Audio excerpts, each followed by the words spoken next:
Nó mì tông ơi, cho phương như là nhá dùng là nó mì tông cá cưng cầu liu ô, Cơm chó.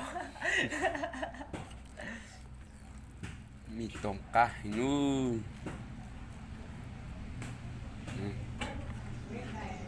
có to thế. Hello, nhớ dùng nó mì tông nó phanh, rồi cũng nó nữa cá tạt tạt, nhớ dùng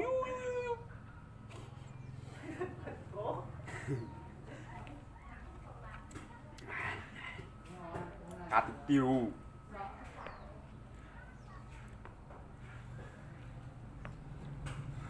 Palu sana. Kaki lu.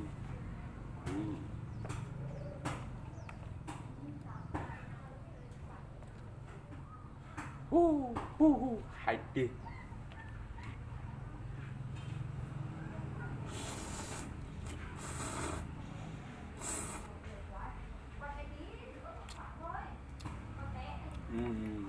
Chỉ thuận ra luôn. Chỉ bỏ cái hai đi chả cho cao view.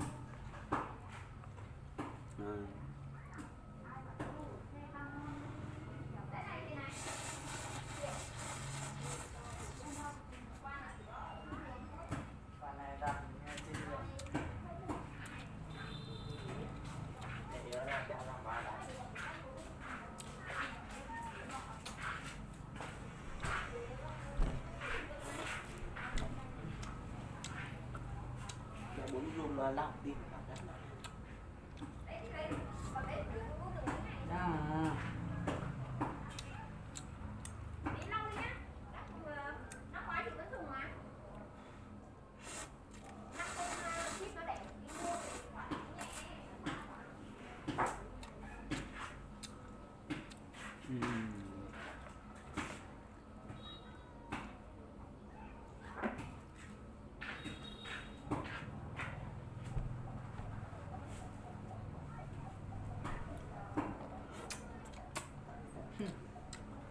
Vivo à?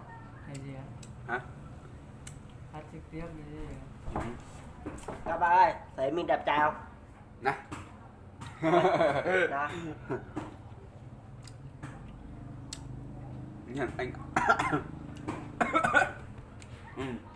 Đây, thấy chưa? Đó. Thế là có ai đấy? Giò. Cả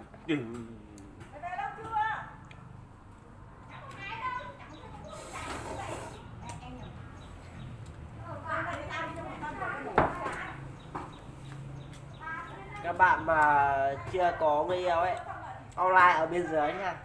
comment. Comment ở bên dưới ấy. Mình chưa có người yêu.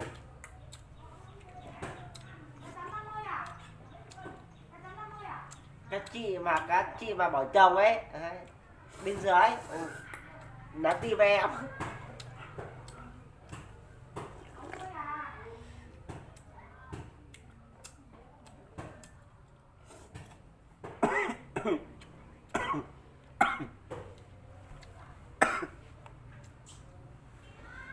Nó luôn thì tụi nó được tại.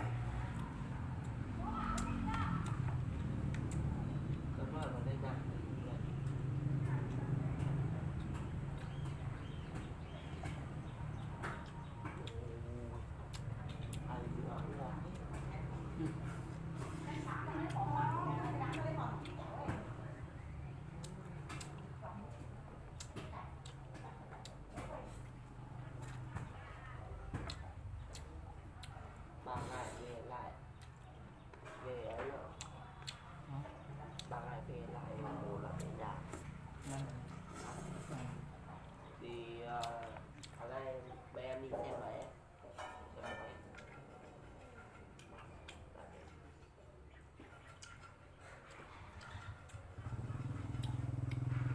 Về đi xem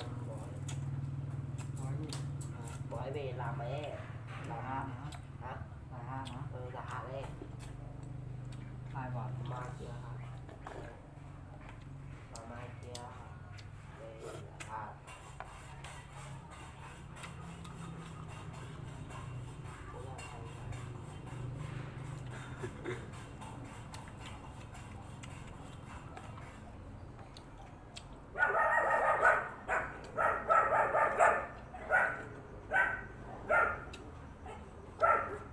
ngon không? Ngon chứ.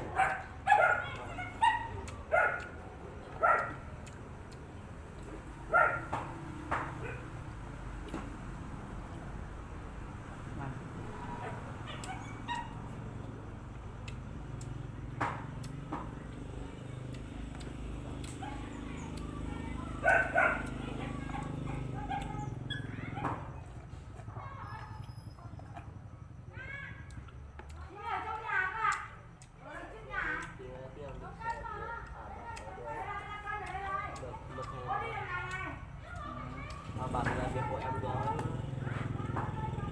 Không người đấy đông người đánh mình đánh tận đấy, đông người đánh không sợ. Là BB của em rồi.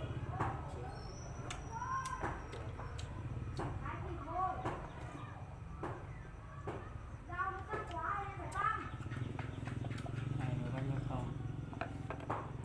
Rồi. Hai cân. Suốt ngày nghỉ được 12 cung rưỡi. Mấy ngày 12 cung rưỡi. mới được cũng 2 cân rưỡi. Ăn hết sạch luôn. Tạ túi lượng không có cái gì đâu. Nó phạt khó hơn rồi. Nhớ rằng xin gì nhận chúng tôi comment ta sẽ subscribe cho cụ thể.